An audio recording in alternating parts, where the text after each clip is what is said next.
Le travail éloigne de nous trois grands mots, l'ennui, le vice et le besoin, nous enseigne Voltaire dans Candide. Alors écoutons Jean de La Fontaine et travaillons, prenons de la peine. D'autant que le soleil, lui, a accompli sa tâche quotidienne et s'est levé une fois de plus ce matin sur notre village planétaire, éclairant de ses rayons Dano au Burkina, Yaoundé au Cameroun ou encore Khartoum au Soudan.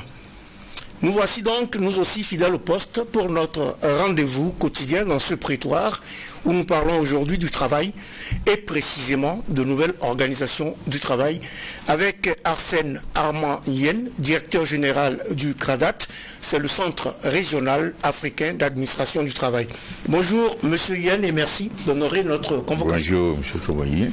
Avec vous, nous parlerons notamment de cet atelier qui se tient depuis le 17 avril dernier à Ouagadougou pour renforcer les capacités d'inspecteurs du travail et de syndicalistes sur la question de la nouvelle organisation du travail. Bonjour également au juge Geoffroy Vara et Inoussa Ouedraogo qui siègent pour l'audience de ce mercredi. Bonjour juge Geoffroy Vara. Bonjour président Tomondi, bonjour juge Ouedraogo, bonjour auditeurs et téléspectateurs. Juge Vara, bonjour. Monsieur le Président, bonjour. Mesdames et Messieurs, bonjour.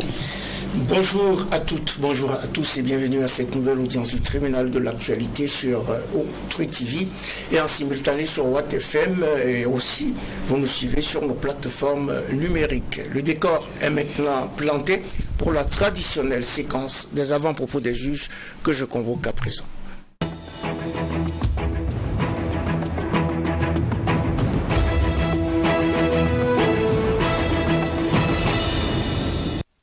C'est donc l'instant avant-propos des juges. La parole est donc à leur cri de cœur, coup de cœur ou interpellation. On commence par vous, juge Geoffroy Vara. Oui, merci président. Mon avant-propos va concerner la rencontre d'hier. On l'a su par un tweet du président. Il y a eu un échange direct avec les 4 composantes de partis politiques qui ont eu à prendre part aux assises nationales. Et il a été question de notre situation, évidemment, sécuritaire, et qui est en tout cas exposée comme étant une situation difficile, avec de plus en plus de résultats tout de même encourageants sur le terrain. C'est le point fait par le chef de l'État aux partis politiques, et eux aussi ont rappelé évidemment quels sont leurs souhaits. C'est de voir la reconquête du territoire s'affirmer davantage, avoir la maîtrise de la totalité de notre territoire, voir les déplacés internes regagner leur localité, et puis aussi travailler sur l'approvisionnement en attendant aussi en vivre pour ces personnes aussi qui sont un peu coupées de tout. Donc on va dire que c'est une composante de notre vie, je parle des partis politiques, qui a eu à discuter avec le chef de l'État sur les problèmes de l'heure. Mais une transition, elle finit par passer la main après une élection. Et les concernés par ces élections, c'est ceux avec qui il a discuté donc hier. Moi j'ai dit l'impression de mise en quarantaine des partis politiques, je pèse le mot, je dis impression parce que je ne veux pas de débat. Ça va être, c'est vrai, une réalité pendant un certain temps, mais on ne peut pas continuer comme ça tout le temps. Parce que c'est une composante de notre vie sociale, et il faut faire avec eux. Parce que quand on va devoir aller à des élections, même si ceux qui sont intéressés et qui souhaiteraient par exemple qu'il y ait X ou Y qui y participent, hormis les partis politiques, il va descendre dans l'arène politique. Donc il faut préparer un certain nombre d'éléments. Et ces éléments, il faut les préparer avec ces acteurs, donc ces partis politiques. Et même pas ça seulement, même les questions de délai. Quand le président Ibrahim Traoré est arrivé, l'un de ses premiers messages, c'est de dire que sur le consensus dynamique qui a été trouvé, écoutez, il va rester dans les mêmes carcans sur les 24 mois à partir de juillet. Maintenant, c'est un compromis dynamique, ça veut dire qu'il y a beaucoup d'éléments, dont l'évolution sur le plan sécuritaire, qui est un élément important. Mais quand la CEDEAO vient, elle rencontre tous les partis. Elle va rencontrer, c'est vrai, le chef de l'État, elle va parler avec le gouvernement, elle va parler avec les partis politiques.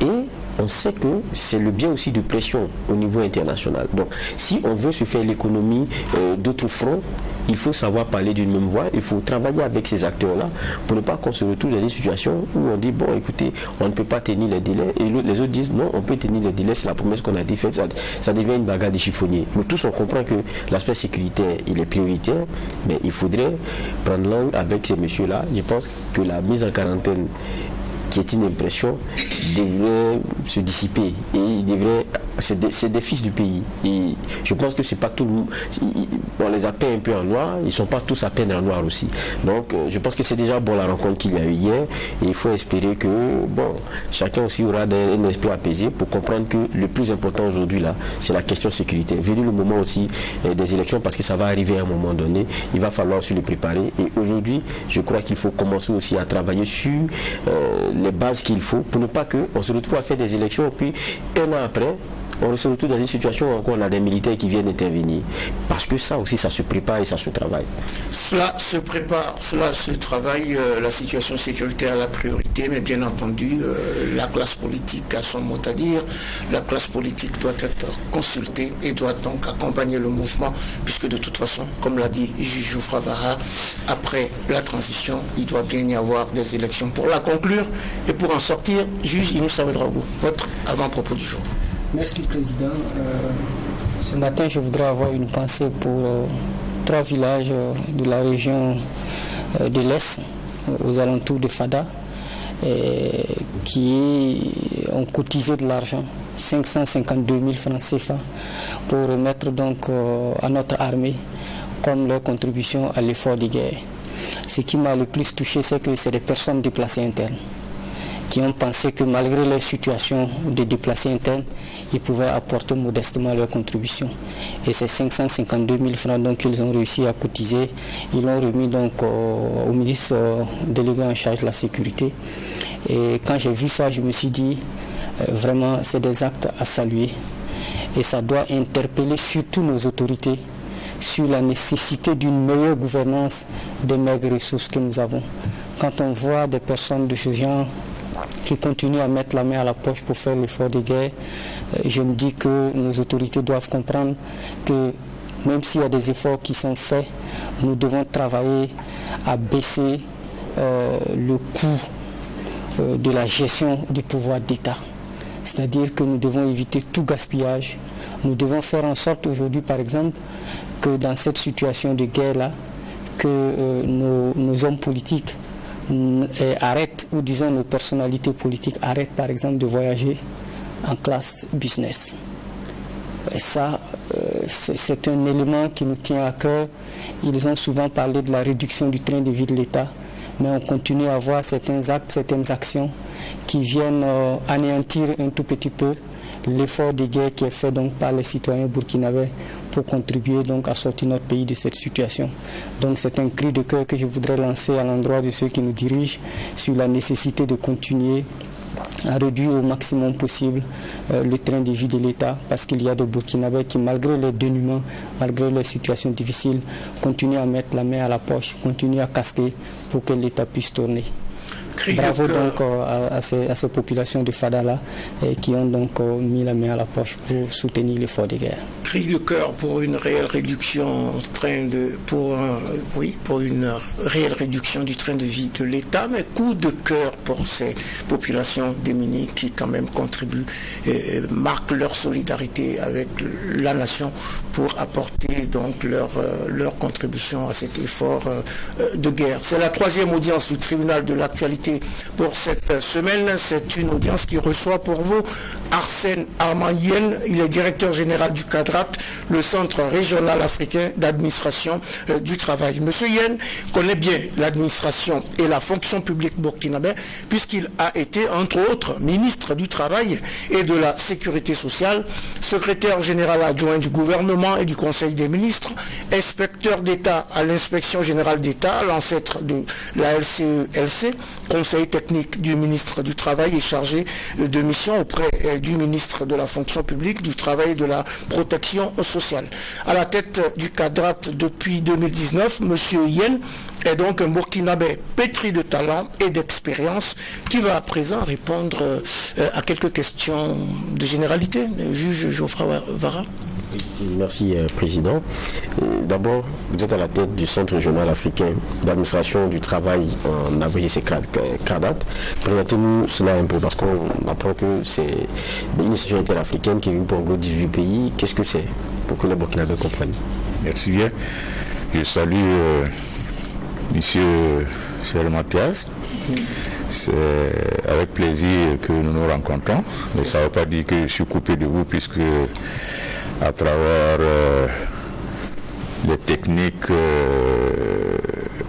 d'information et de la communication, j'arrive de temps en temps, surtout en étant à l'extérieur, à me mettre à jour au niveau de l'actualité nationale. Merci au juge qui a le plaisir de découvrir en direct.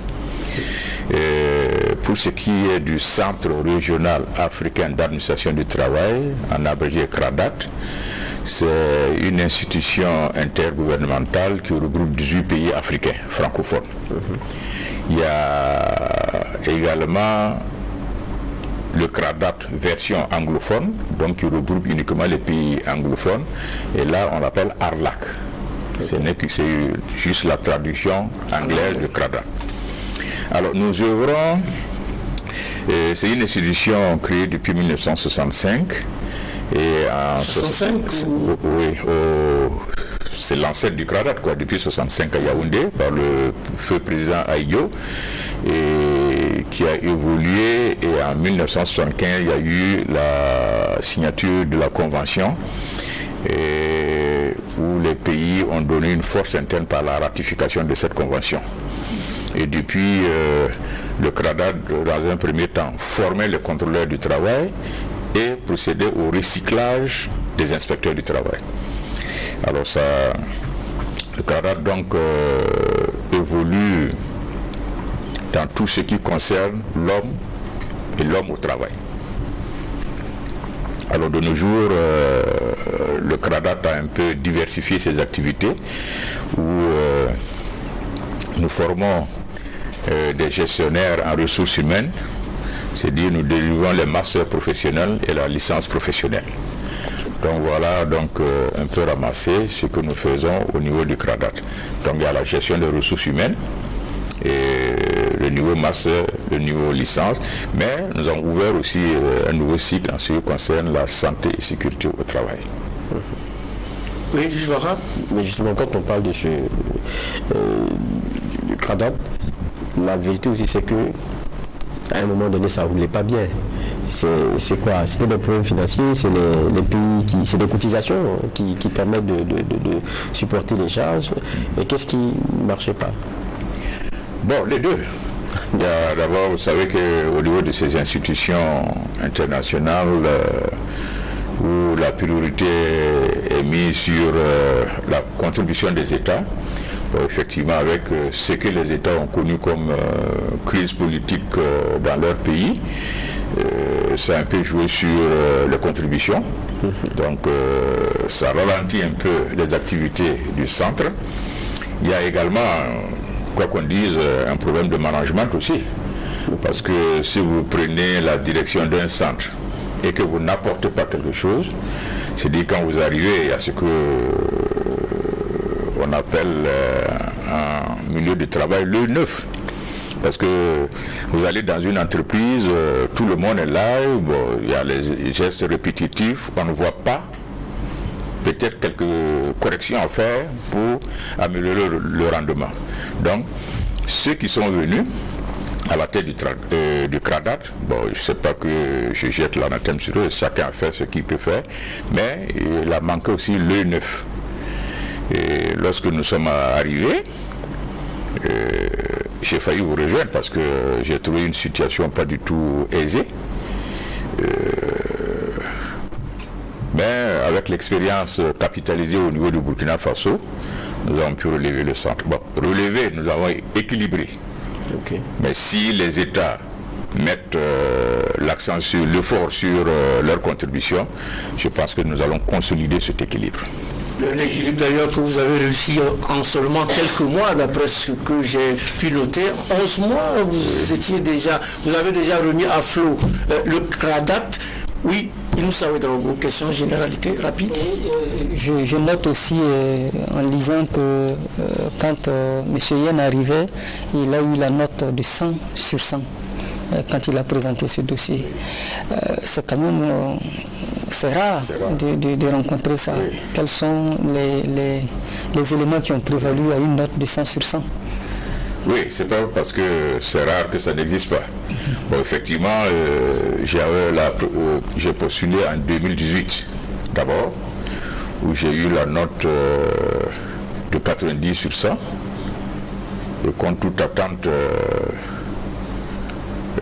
ce résultat a été pris en otage par un ministre que je ne voudrais pas citer. On ne sait pas pourquoi.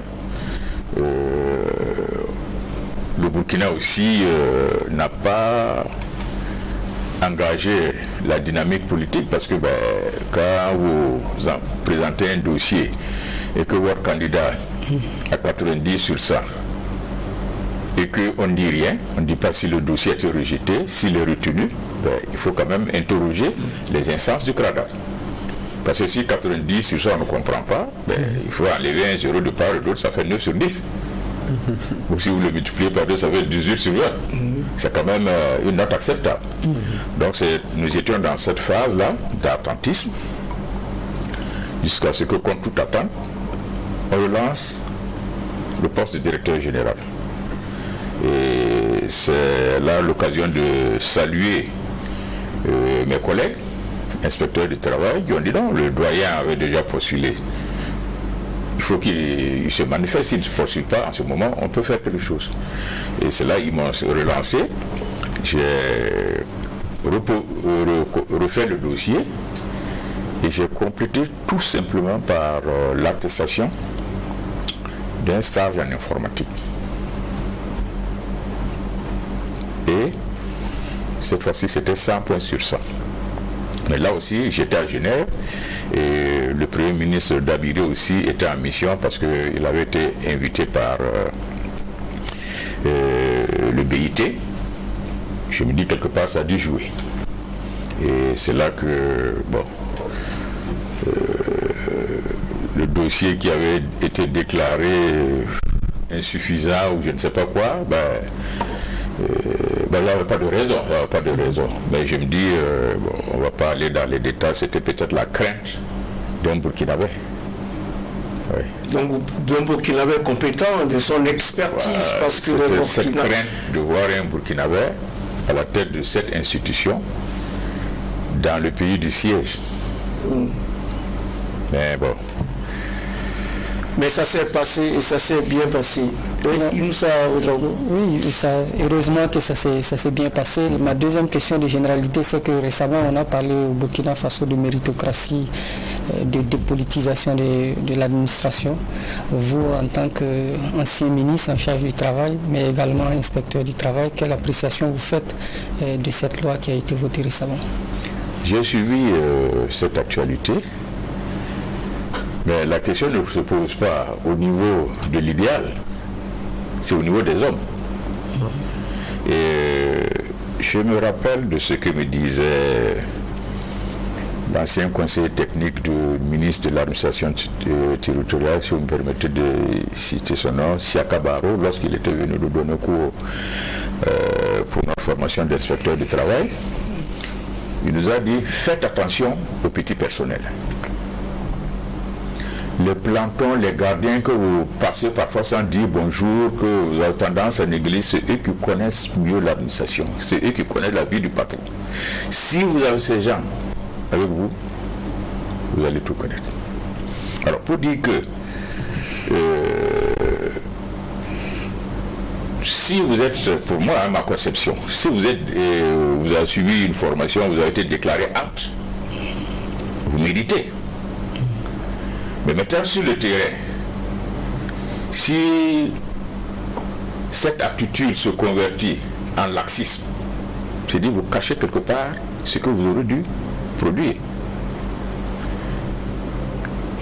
C'est une expérience qu'on va voir qu'on va accompagner si cela est possible. Mais je pense que, et moi j'ai eu à travailler avec des gens, peut-être qu'ils n'étaient pas de mon bord, mais il faut échanger. Et c'est ce que j'ai dit au Cameroun quand je suis arrivé. Écoutez, vos divergences là, moi je ne suis pas là pour ça. Sachez que celui qui traverse le portail du Kradat, il laisse son couteau et son arme à la porte, il rentre, c'est pour travailler Kradat. Maintenant, la sortie, s'il s'empare de son poignard, de son couteau, ça ne me concerne plus. Mais à l'intérieur, il faut qu'on travaille Kradat. Chacun doit travailler à mériter son salaire. Et voilà comment on a procédé. Bon, sinon, quant à la méritocratie, normalement, si vous êtes déclaré, pour moi, si vous êtes déclaré, vous êtes en formation, on vous déclare, on déclare que vous êtes admis, vous êtes apte, vous méritez votre diplôme. Mais maintenant, la conversion sur le terrain, ça c'est un autre débat.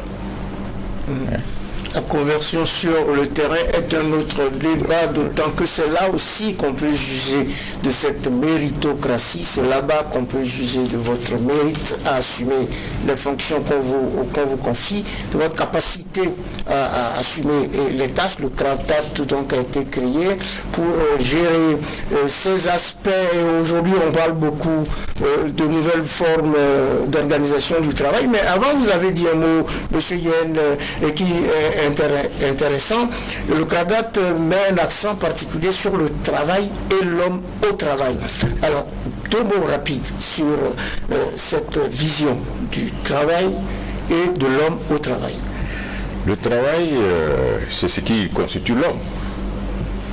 Nous sommes là, autour de cette table, pour le travail. Donc le travail, c'est l'essence de l'homme. C'est la ressource qui permet à l'homme de réaliser ses besoins, de couvrir ses besoins. L'homme au travail, nous mettons l'accent sur la ressource. C'est-à-dire, à travers cette ressource humaine, ça vous permet de réaliser un travail pour optimiser le rendement. C'est pour cela, c'est une nouvelle dynamique, parce que le travail qui était uniquement considéré au départ comme une relation employeur-employé, patronat-employé, a beaucoup évolué.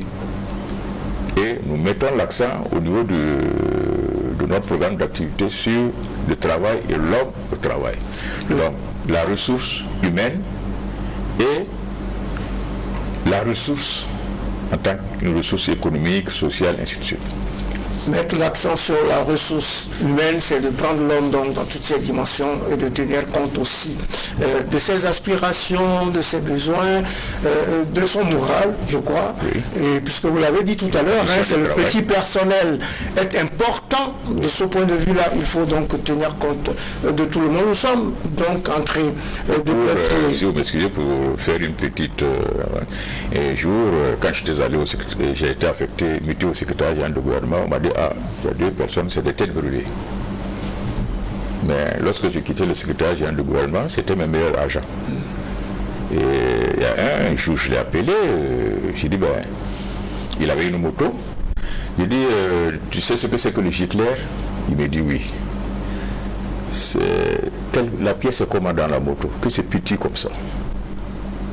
J'ai dit, tu vois, si tu ne sais pas que rentabiliser ta position, si moi je conçois un document, la secrétaire saisit, si toi tu ne vas pas transmettre le dossier,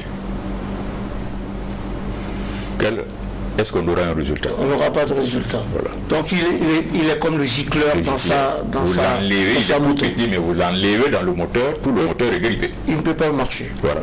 Le moteur ne peut pas fonctionner sans le gicleur et le petit personnel, ce sont les gicleurs, il faut en tenir compte. Nous sommes de plein pied dans cette audience du tribunal de l'actualité, c'est la 3e de la semaine. Nous recevons pour vous Arsène Armand Yen, il est directeur général du Kradat, le Centre régional africain d'administration du travail. Geoffroy Vara. Oui, on va dans le cœur du sujet. Les jours de réflexion, c'est sur les nouvelles formes d'organisation de travail. On sait que cela nous tombe pour la plupart des pays que nous sommes comme ça dessus, avec la Covid-19. Et on se rend compte que avec les restrictions, pour ce qui est des mouvements et tout, il faut voir autrement comment continuer de produire, comment continuer de travailler, on va dire, de façon claire. Donc, on a une nouvelle organisation. Mais nous, on n'était pas préparés.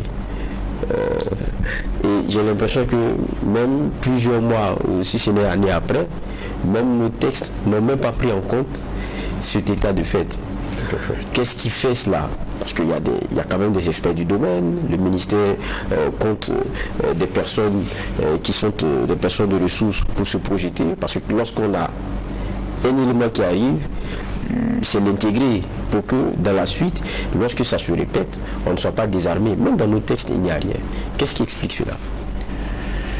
Bon, en ce qui concerne les nouvelles formes d'organisation du travail, vous avez souligné cette pandémie universelle qui nous est tombée dessus, où pratiquement tous les États n'étaient pas préparés. Je sais qu'à un moment même on a prédit la catastrophe pour l'Afrique parce que sur le plan de la médecine on n'était pas avancé.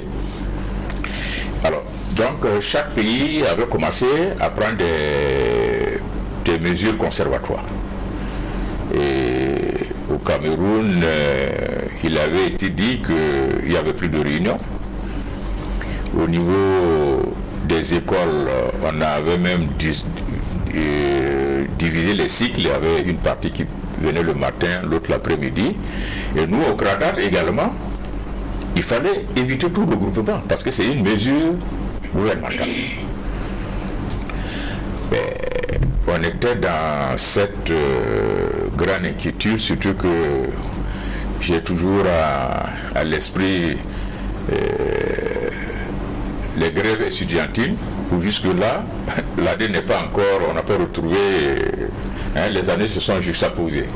Alors j'étais en train de me dire qu'est-ce qu'il fallait faire pour éviter cela. C'est le chef de service scolarité qui est venu me voir, il me dit bon, il y a la possibilité de continuer les cours en ligne. Et nous avons eu la chance que tous les stagiaires avaient des ordinateurs. Et voilà comment nous avons procédé et nous étions à jour de notre cursus scolaire. Ça a été la même chose pour l'administration. Effectivement, comme vous le dites, personne n'était préparé. La réorganisation du travail s'imposait. Comment fallait-il procéder? Tout le temps, même si le rendement va être ralenti, mais qu'il ne soit pas arrêté, cela, ce serait la catastrophe. Alors, certains pays, donc on est allé comme ça. Et jusqu'à l'heure, il n'y a pas encore de texte réglementaire produit pour encadrer de façon, je dirais, textuelle cette nouvelle forme d'organisation du travail. Alors, quand on parle de nouvelle forme d'orientation, d'organisation du travail, là on parle typiquement du travail à distance. Oui, travail à distance, le télétravail, le coworking, même les visioconférences, tout ça, c'est un travail à distance aussi. Alors, vous voyez, rien n'organise cela. Et nous avons essayé à travers une réunion de direction, je leur ai dit, au niveau de CRADAT, essayons d'anticiper. Nous ne pouvons pas produire un texte pour l'ensemble des États, mais nous allons susciter la réflexion. Et il fallait, surtout la crainte, c'était en ce qui concerne le patronat et les employés. Parce que certains employeurs ont profité de cela pour se dire, bon voilà, la production est affectée, le rendement a baissé, je procède à un licenciement. il va invoquer le cas de force majeure. Mais, et le travailleur, il fait quoi? Alors, on a essayé de trouver des thèmes pour former les inspecteurs de travail. En fait, c'est pas une formation pour leur donner des idées. Parce que devant un texte, c'est pas l'application mécanique qui compte. Mais vous avez le texte, mais il faut l'interpréter pour voir comment l'adapter à la situation. Et c'est ce que nous avons, c'est ce que nous faisons jusque-là. Et parce que quelqu'un qui travaille à domicile, se dit que le bureau s'est déplacé à son domicile. Il utilise de l'énergie. Il va peut-être, il utilise de l'eau, s'il va aux toilettes ou quelque chose comme ça, il y a une consommation.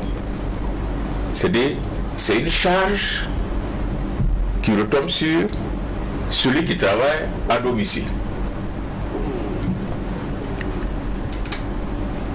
Le contrôle, pour être sûr qu'il fait son travail, lui, il va peut-être balancer il finit de travailler, il saisit son texte et puis il balance.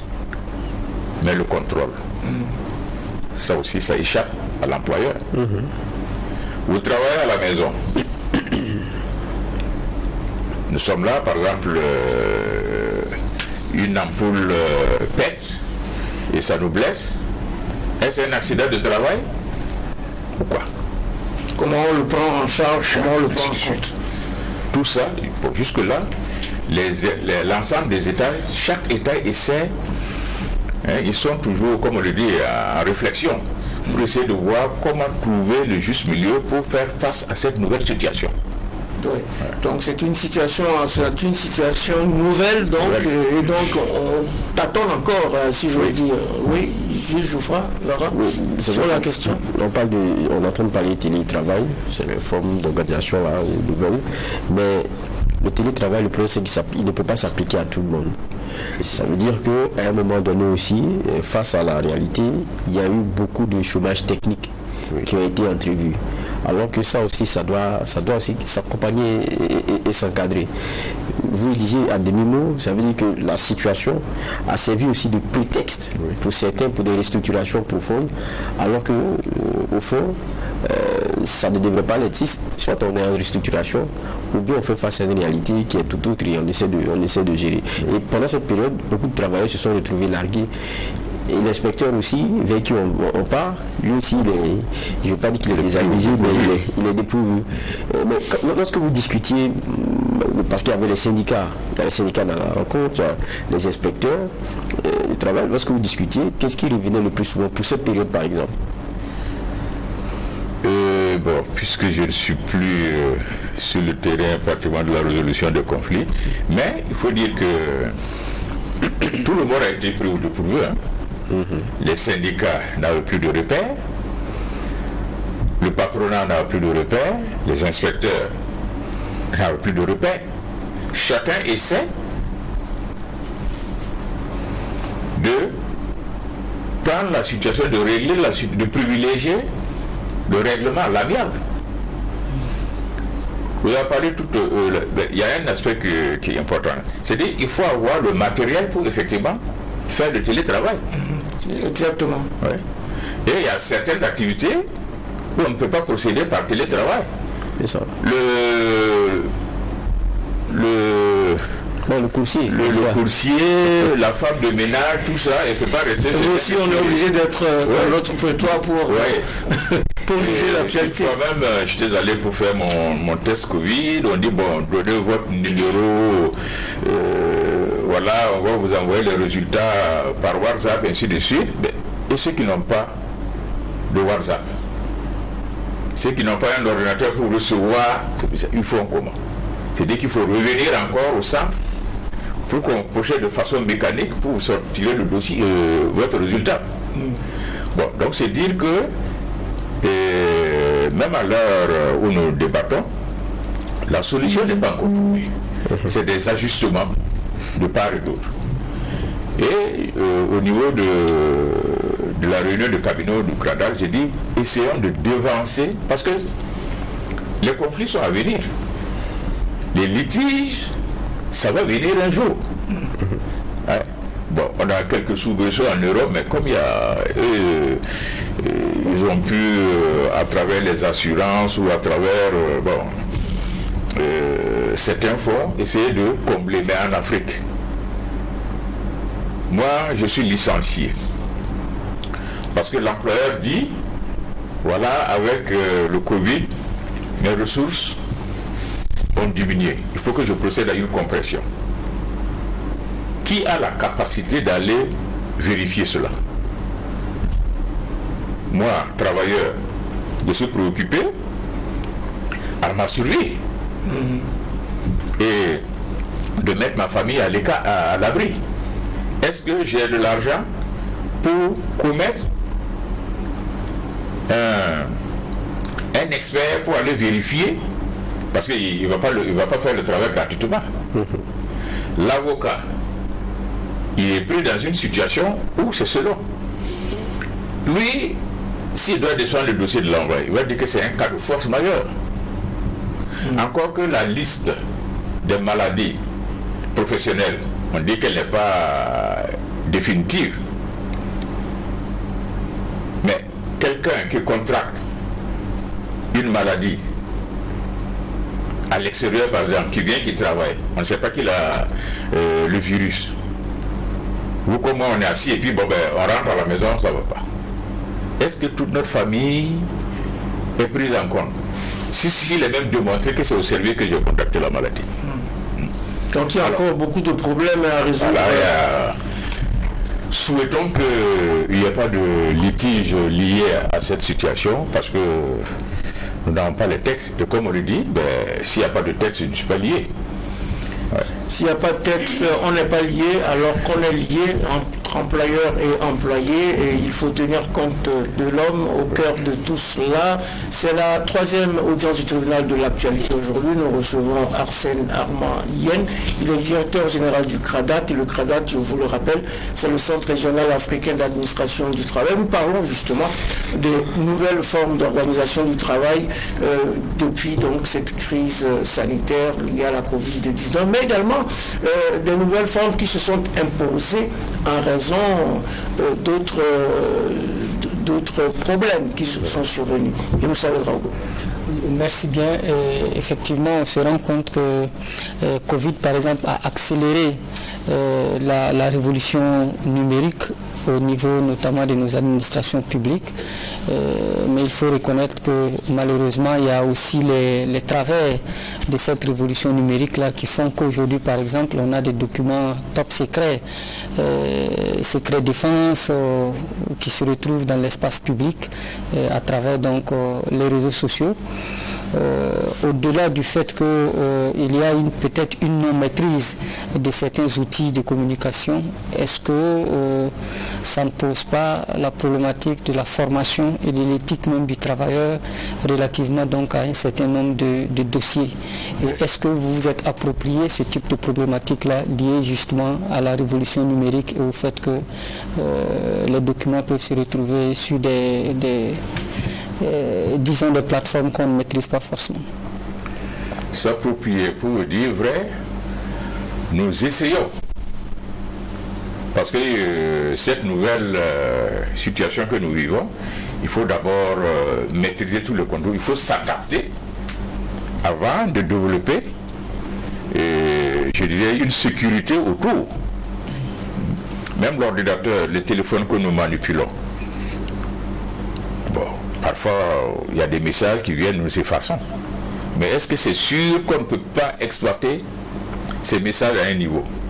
La preuve est que si vous avez votre numéro toujours fonctionnel, on peut, par la géolocalisation, savoir où vous êtes. Il y a les avantages, il y a les inconvénients. Mais malheureusement, on ne maîtrise pas tous les inconvénients, qui sont des avantages pour d'autres structures. Oui. Donc, face à cette nouvelle forme d'organisation du travail, nous procédons par à-coup. Parce qu'on ne peut pas dire, je ne peux pas vous donner la garantie que c'est entièrement maîtrisé. Vous voyez aujourd'hui, surtout sous le couvert de la liberté de presse, bon, certains vous sortent des documents top secrets qui balancent sur la plateforme. Et il se réfugie derrière la liberté de presse. Il n'est pas journaliste, mais il dit, la Constitution lui donne droit de publier ou de diffuser ce document.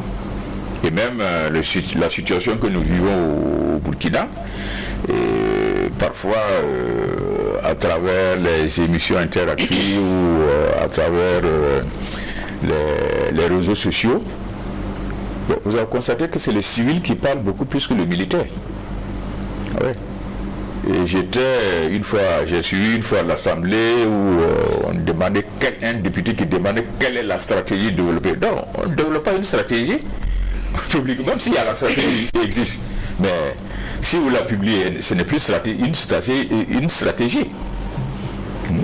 Ouais, malheureusement, c'est beaucoup de personnes qui ne savent pas la portée de ces actes-là, qui publient ça sans savoir maîtriser la suite, les effets.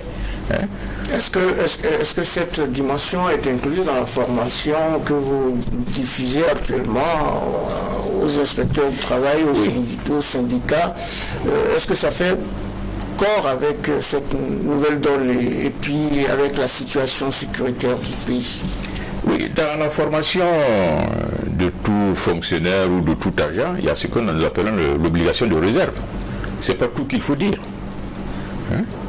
Et même si vous êtes au courant d'un certain nombre de choses, vous voyez votre supérieur ou dans un cadre, vous donnez les informations. Mais si c'est des écrits, si vous les mettez dans les archives, c'est pas. Il n'y a aucune garantie.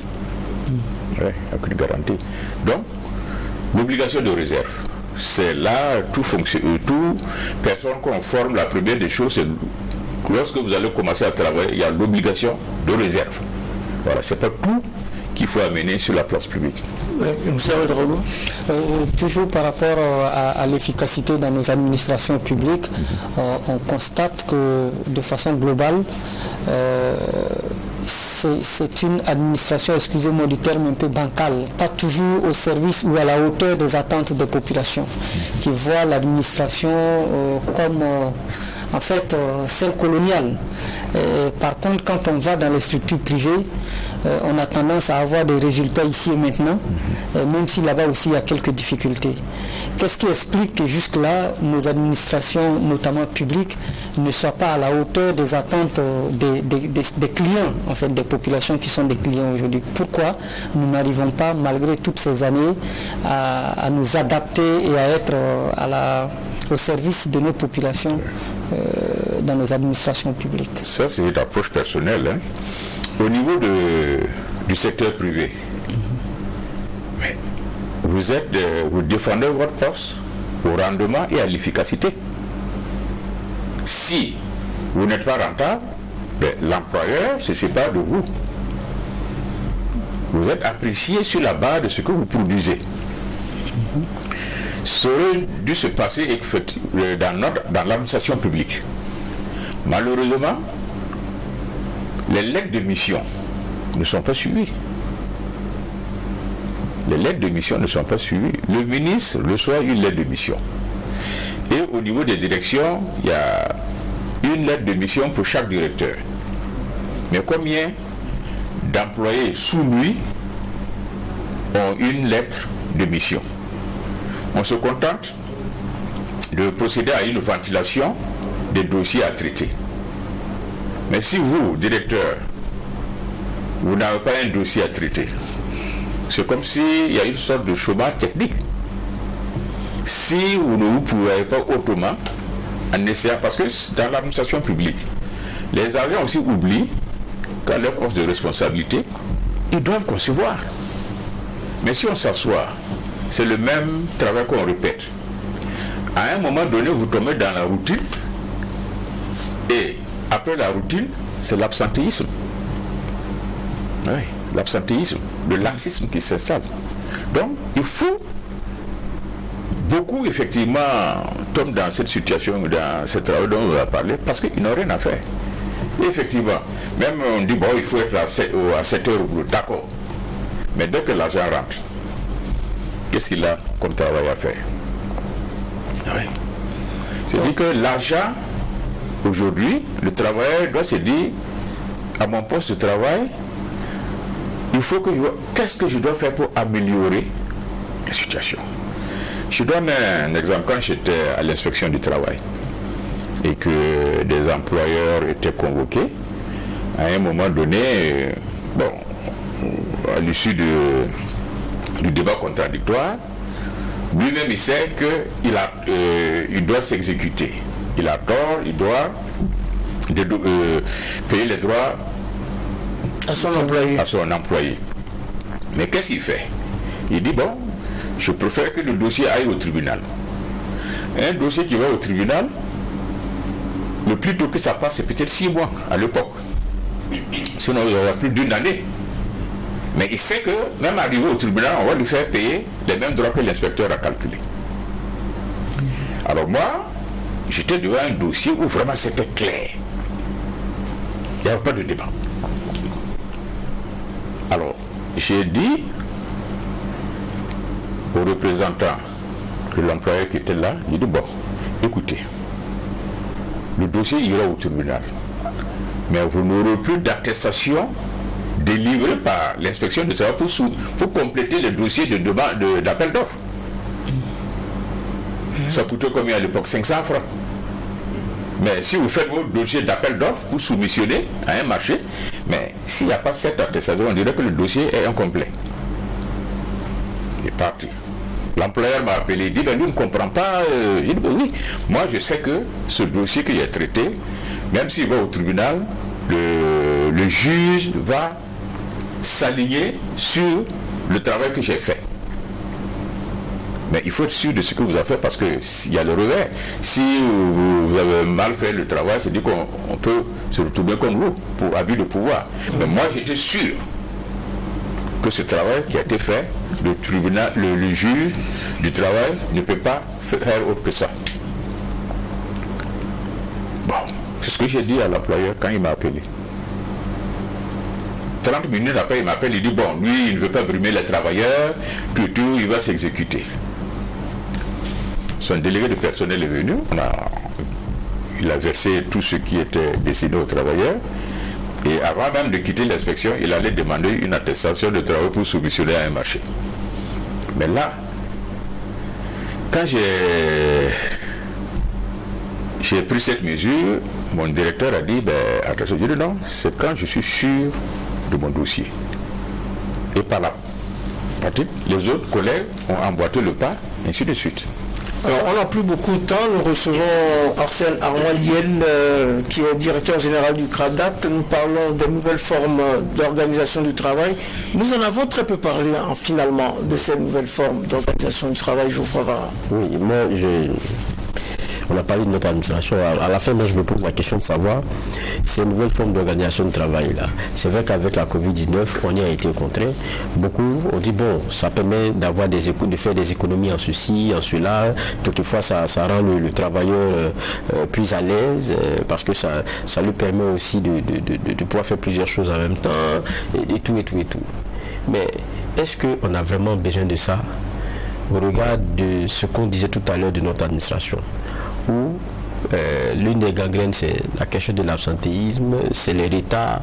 C'est dit, le gars, il est absent, il est en retard, maintenant vous lui dites t'as qu'à rester à la maison pour travailler. Je me demande, est-ce qu'il faut copier pour copier? Quand ailleurs, ils sont dans d'autres dispositions. Le monsieur, il fait, et quand on vous dit la distance qu'il parcourt pour venir au travail, le métro qu'il prend, les changements qu'il fait, c'est monstrueux. Et quand il y a d'autres éléments encore qui entrent en ligne de compte, il y a la connexion même. C'est-à-dire que les moyens techniques qui sont offerts. Est-ce que, on est vraiment à cette étape-là aujourd'hui, et même où, dans l'organisation de notre travail, on n'est pas dans le management by objective, c'est-à-dire que c'est pas, les gens viennent occuper du temps. C'est-à-dire le monsieur, on sait qu'il est au travail parce qu'il est là. Quelquefois même sans dossier, comme vous le disiez tout à l'heure. Est-ce que le télétravail, ces choses-là, pour notre administration actuellement, là, c'est possible? Ou bien il faut se dire la vérité, on n'y est pas encore?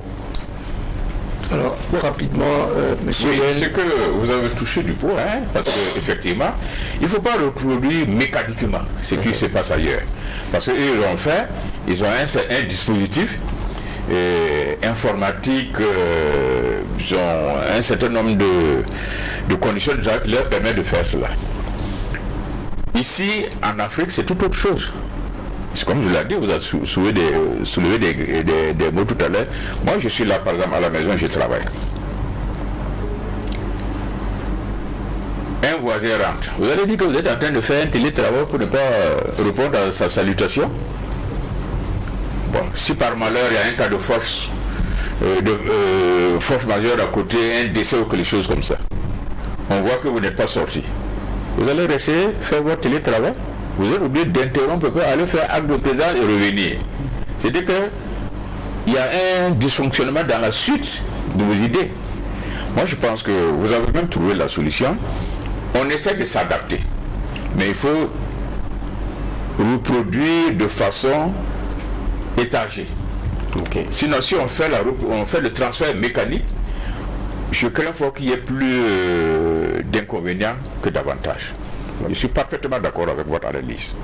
Okay. Il faut donc qu'on fasse preuve de discernement, oui, et qu'on reproduise de façon étagée, vous avez dit, mais également peut-être de façon structurée, de façon qu'on regarde vraiment si c'est cela qui nous sert. En tout cas, pour le ministre de la fonction publique, Bassolma Bazier, la nouvelle forme d'organisation du travail offre plus de flexibilité, de liberté à l'individu et lui garantit un certain équilibre entre sa vie privée et son travail et garantit une certaine flexibilité. Donc, bon, on attend de voir parce que nous ici, il n'y a pas les outils, il n'y a pas les infrastructures, il n'y a pas tout à fait le cadre. En tout cas, le temps qui nous est imparti pour cette émission est arrivé à son terme.